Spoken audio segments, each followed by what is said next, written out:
Here we are with Justin from Quiver Racing. How have you had the weekend? How did it go for you, Justin? Oh, look, brand new boat. We got a couple of races in. We had some small gremlins, a lot of, adjustments and changes. And,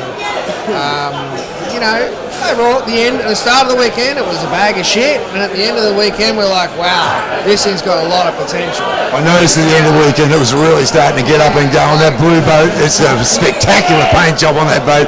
Who did the paint job on it, just for the starters?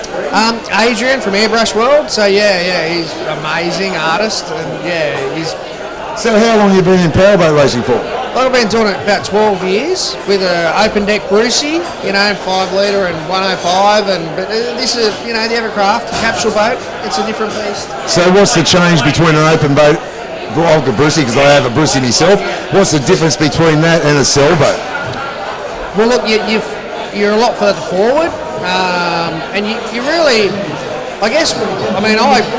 on Friday we ran it, I'm like, oh, this thing's slow as, but you look at the data and you go, wow, it's actually going a lot quicker than you feel. Because you're inside the cell. I noticed that myself in my blind boat that I've got, at the end of the day when I did drive it, it's just a completely different feeling being inside the boat to where you can hear everything outside and the wind blowing in your face. So what swayed you to go to a sailboat other than the laws of our sport?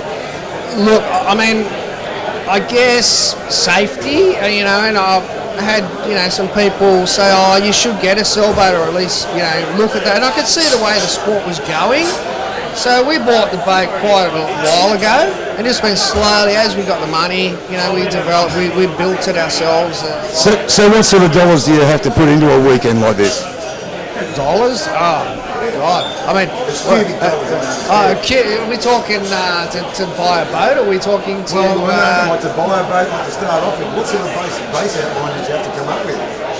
Look, our 105 boat that we had a lot of success with, that was not a big dollar package, 20, 25 grand. So people can get into the sport. They don't have to actually go into a $100,000 sailboat and to compete or just have fun into the sport.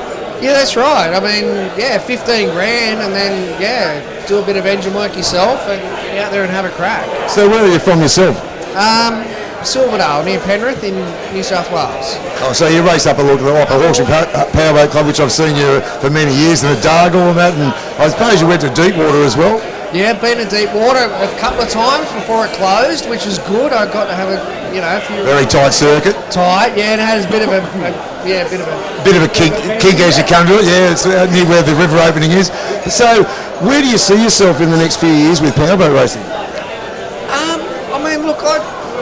I'd like to have a crack at some of the big boys with a smaller engine, maybe like with a 6 litre, and just do, I guess, what some of the Chris Pugsley does with shenanigans, and just really stir up the big boys with a little engine. Well, the oxygen thief always did know how to take away everyone else's air. So look at Pugsley and that, those Smiths down there. We've got Sir Alan Smith these days. I'm pretty sure we should get him up here for an interview too. Been a pleasure to speak to you. Hopefully I'll see you back over the next Easter Classic and the next race down in Sydney. Thank you very much. Cheers, thank you. Thanks, Justin. How will I go and find out?